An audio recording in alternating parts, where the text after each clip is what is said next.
Good morning, students. We have been looking into this chapter, the making of a global world, and under that, the second portion, we saw the 19th century world, 19th century developments in Europe and around the world. And we saw last topic that the intentional labor from India, the laborers who did bonded work in different parts of the world. They were taken by mostly the British. And now we will come to next Indian entrepreneurs abroad. So it's not that just laborers but entrepreneurs also were there. See, growing food and other crops for world market required capital. Of course, India was India had become a place for raw materials after it was captured or after it was under the British. So large plantations could borrow it from banks and markets, but the small peasants, those who are having small pieces of land, it was very difficult. Okay, this time the bankers, the private bankers of India, see some places. See how you know these Shikaripuri Sharofs or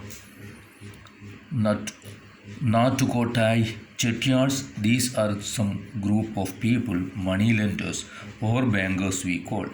Okay, they were amongst the many groups of bankers and traders who financed export agriculture in Central and Southeast Asia using either their own funds or those borrowed from European banks. So these two groups, the Sharafs of Shikaripuri or these Chettiars or Natukotai Chettiars, that's from South India.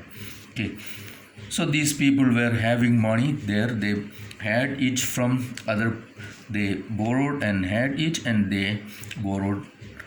They lent it with high interest rate. Okay, so Indian traders and money lenders followed European colonizers into Africa. Okay, so Hyderabadi Sindhi traders ventured beyond European colonies. From the 1860s, they established flourishing emporia at busy ports worldwide, selling local and imported curious to tourists whose numbers were beginning to swell. Okay, so this was the because the comfortable passenger vessels were there in these ports in India. Okay, so there were the presence of Indian entrepreneurs in the sea countries or the places, actually the colonies of the European powers. There India also started. Many Indians, they had many of them were bankers and other kinds of investment they did. Okay, now we'll see the Indian trade and colonialism and the global system. Okay, so India was a place you know that we have seen it earlier also. Okay, it's a place of fine cottons. Okay, and this was exported to other countries, especially to the European countries. Okay, so with the industrialization, British cotton manufacture began to expand, and industrialists pressured the government to restrict cotton imports and protect local industries. See how, so Indian cotton was fine and it was going to European countries from it was there for a long time before, but after the industrialization, the mostly the British traders, they insist government to impose high taxes, tariffs on Indian cotton. So tariffs were imposed on cloth imports into Britain. What happened? The inflow of fine Indian cottons began to decline. So India faced this Indian trade faced a problem from British market. Okay, now from the early 19th century, British manufacturers also began to seek overseas markets for their clothes. Okay, so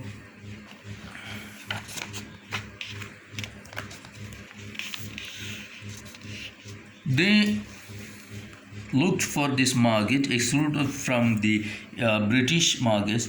It was saved by tariff barriers.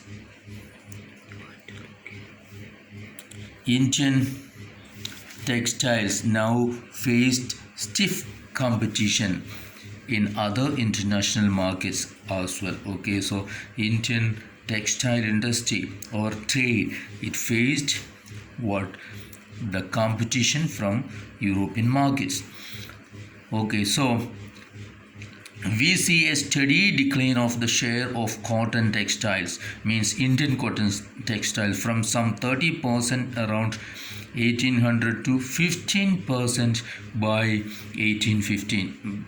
See, by 50 in 15 years, the Indian cotton products or trade percentage came down to 50%, half. 30% was there and it came to 15%.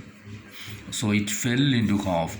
By this 1870s, this proportion had dropped to below 3%.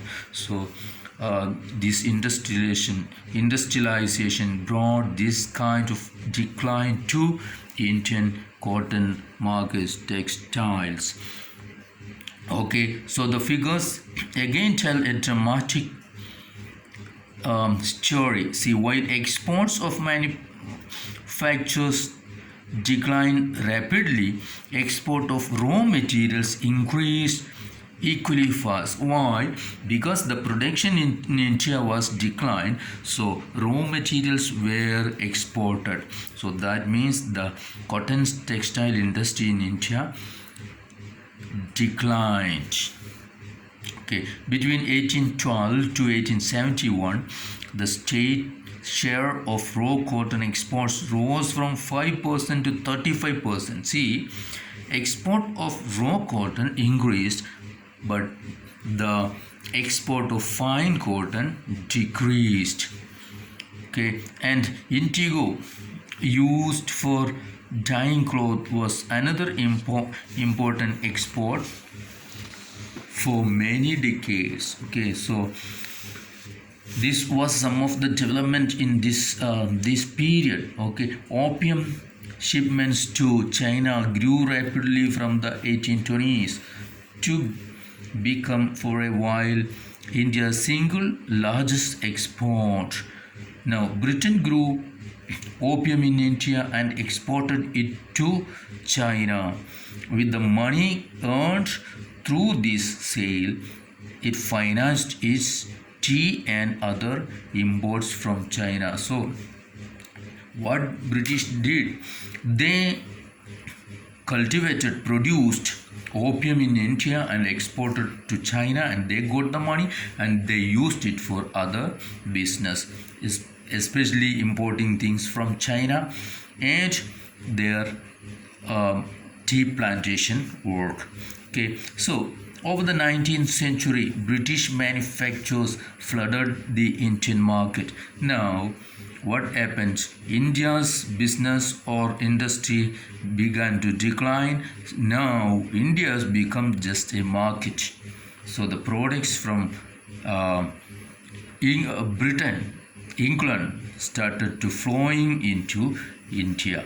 Indian markets. See, food grains and raw material exports from India to Britain and the rest of the world increased. So the raw materials and food grains, they were the item which were exported to other part of the world from India. Okay, the value of British exports to India was much higher than the value of British imports from India.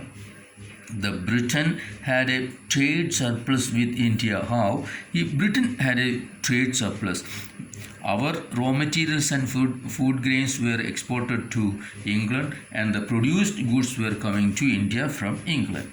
What's the double surplus, the extra surplus that they were getting? See, Britain used this surplus to balance its trade deficit with other countries.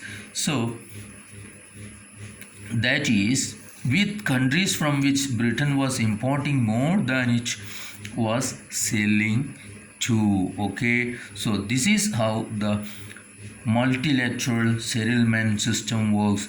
It allows one country's deficit with another country to be settled by its surplus with a third country. By helping Britain balance its deficit, India played a crucial role in the late 19th century world economy. The profit Britain was getting from India, they used that to settle in other country their business, in order to settle their business in other countries. So during the 19th century, 18th and 19th century, England was having colonies around the world. Okay, so Britain's trade surplus in India also helped pay the so-called home charges that included private remittances home by British officials and rulers, interest payments on India's external debt, and pensions of British officials in India. So India's money they used well, and that was the thing. So this way, this 19th century saw in the India's industries declining and its exports of food grains and raw materials being increased.